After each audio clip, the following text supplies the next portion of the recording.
to the CASA Board Chair role. Welcome to your seat, Board Chairs, and thank you for your service. Being at the helm of a CASA board is no small endeavor, and we appreciate you diving right in. Today we're going to learn about the 10 key aspects of your job as Board Chair.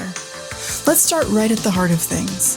Goal number 1, understand and champion the mission. You are the chief ambassador for your program, and the mission is your message. Articulate it, share your passion for it, and encourage your fellow board members to do the same. Get the board fired up and keep them focused on the mission. In board meetings, you can print the mission statement on top of the agenda as a reminder, share a mission moment or an inspiring story, or have someone give a short testimonial about the power of a CASA at each meeting. The mission is the heart and soul of what you are doing and should guide every board decision made at every board meeting. That leads us to goal number 2, master the art of facilitating meetings. Board meetings are where big work gets done, and the success lies in your facilitation as the chair. Set a clear agenda by asking yourself these 2 questions.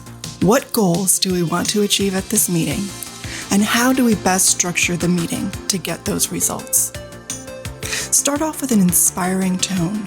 Think about how to open up. Use stories or your favorite quotes. Put your emerging issues first and move the business to the end. Start on time and stick to the clock.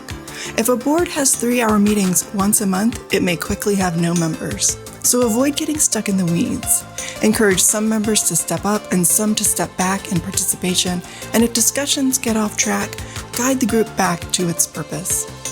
You'll need to ensure careful minute-taking. Board meeting minutes are legal records, so the chair must make sure that the organization documents all board actions. Minutes should reflect facts, votes, and topics discussed, rather than all comments made. Distribute meeting minutes to all members for review before the next meeting. Keep your committees producing. You need to delegate and empower board members to understand and take ownership of their responsibilities. Make sure everyone you bring onto the board is serving on a committee or task force and hold them accountable. Every committee should report in writing. Your CASA program has big things to make happen, and hopefully they're strategic. That leads us to goal number 3. Map out the future with strategic planning. The strategic plan is a roadmap to move the organization forward. It defines what your CASA program plans to accomplish, why, and exactly how. Make sure there are action plans and clear metrics and timelines, as well as specific people designated as responsible. As the board chair, you monitor the progress of the strategic plan to determine if the program is on track or the plan needs adjustment. Alongside having a solid strategic plan, you're going to prioritize goal number 4. Build a strong relationship with the executive director. The strong partnership between the board chair and the ED is the single most important factor in a strong organization, so find your common ground based on mutual respect, trust, and shared purpose. Make sure your roles are clearly differentiated and defined, and you're operating with unflagging support for one another. Make sure you meet monthly with the ED. The ED needs just one boss, rather than having every board member be their boss. That one boss is you. The board hires, fires, and evaluates the ED or CEO, and you lead that process. You're in charge of the annual performance review, but nothing should come as a surprise because you talk about all issues just as soon as they come up. This strong partnership makes sure you can meet goal number 5. Stay focused on financial oversight and legal compliance.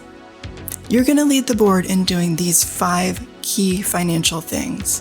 1. Approve the annual budget. Make sure it is aligned with the mission, and the revenue budget covers all expenses and provides for needed growth. 2. Establish investment policies and procedures and monitor investment performance. 3. Review the annual audit. All members should receive the audit prior to the meeting at which it will be discussed and voted upon. 4. Make sure your 990, your tax return, is done in a timely manner and your annual audit is done well, because the board chair signs off on both of those documents and is speaking for the entire board. 5. Make sure you review the financial statements at least 4 times a year, and if there are questions on those statements, that you get answers. You're also in charge of making sure that important internal controls are in place to minimize the risk of financial mismanagement. Here are some accounting practices to follow. 2 people must open mail together and log incoming checks. The person preparing the deposit slip must not make the deposit. 2 signatures should be required on all checks or on all checks above a set amount like $500. Bookkeeping and reconciliation must be completed by different people. Now, speaking of money, you also want to be a fundraising warrior. That's goal number 6, ensure board fundraising. Set the expectation of 100% board giving every year and talk to each board member about that expectation. Tell a personal story of why you give. Encourage all members to set a giving goal that's meaningful to them. Being a good steward also means making sure money isn't left on the table.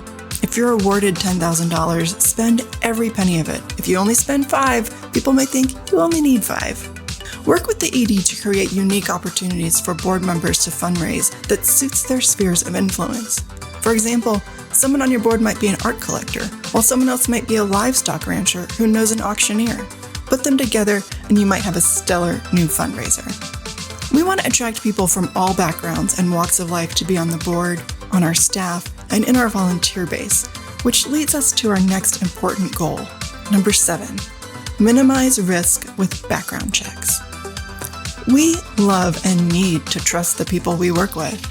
But in terms of background checks, programs must run ABCS, or the Automated Background Check System, for any child abuse allegations or history, and FBC, or fingerprint background checks for any criminal history, on all board staff and volunteers. You need to have at least 2 authorized users for background check accounts, such as the board chair and the ED, or the ED and the program director. If we have a volunteer visiting children and they don't have a background check, we have exposed a very vulnerable child to an unscreened adult, which could go really wrong. And what goes wrong for one CASA affects all CASAs. So this is a crucial element of your oversight.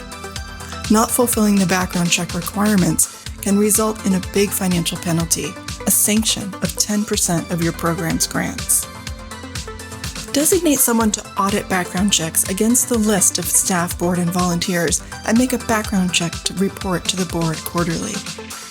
We can never be too safe, and you can ensure even more safety by reading and reviewing all the material that's assembled for your learning at the start. Goal number 8, do your homework. Review the CASA standards, especially Standard 5, the governance section, and Standard 11, risk management. Review all the bylaws and policies. Go through CASA pre-service training, or at least the first session. Read the pre-service training manual online so you know all about what advocates do on a case, and you can speak about your mission with even more conviction. Go observe court. Court is open. You can check out CASA in action. And if you're trying to recruit new board members, bring them to court with you. That's a great way to hook them. As you look for new board members, think about reflecting the demographics of the communities of families involved in the child welfare system in your area. You'll see in training, court, or any CASA work you do that cultural differences are a big part of our landscape.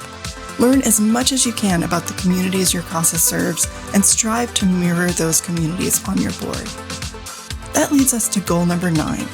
Build a strong, engaged board. From the start, communicate high expectations. Arrange for welcome and orientation of new members, and appoint a mentor or buddy for each new board member.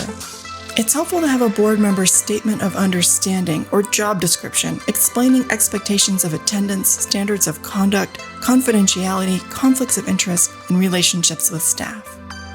Make sure all new members have copies of these documents: bylaws and policies, strategic plan and goals, most recent annual report, your audited financial statements, your IRS Form 990, your board roster, and the CASA standards. Enforce term limits, which prevents stagnation and expands your CASA's circle of friends and influence. Always be on the lookout for future leadership and be cultivating new potential board members. You can add someone to a board committee who isn't a board member as a way of trying out their participation. And develop your board by providing regular opportunities for board education. And in that, we come to our last goal. Number 10, use Texas CASA as a prime supporter. We're in your corner. Texas CASA was founded in 1989 as the statewide hub for CASA programs, which now numbers 72 programs in 219 counties. Texas CASA serves the whole network of programs with the mission to support local CASA volunteer advocacy programs and to advocate for effective public policy for children in the child protection system. We offer local board officer development, or LBOD trainings, once a year, and at least one member of your board is required to attend annually. We also offer on-site training. We'll come to your program with a customized board training experience after doing a pre-training assessment on your needs and goals. Texas CASA is a funder for your program. We pass through Crime Victims Compensation, CVC funds, and Victims of Crime Act, or VOCA funds, based on funding formulas, and we have competitive grant opportunities. Be sure your Texas CASA funds are less than 70% of your total revenue. That's not all. Texas CASA provides a wide array of services to programs, including coaching, training, public policy advocacy, support in recruitment and retention of volunteers, the Collaborative Family Engagement Program, and much more. Texas CASA has 15 staff dedicated solely to strengthening local programs. We also offer an extraordinary annual conference where you can network with CASA folks from across the state. Be sure to call on us if there's any kind of problem or you just want to talk things over. We're here for you. The liaison for director and board development and the program operations department are always at your service. Thank you for your commitment to the board, the program, and the children you serve. We believe that every child has a chance, and it's you.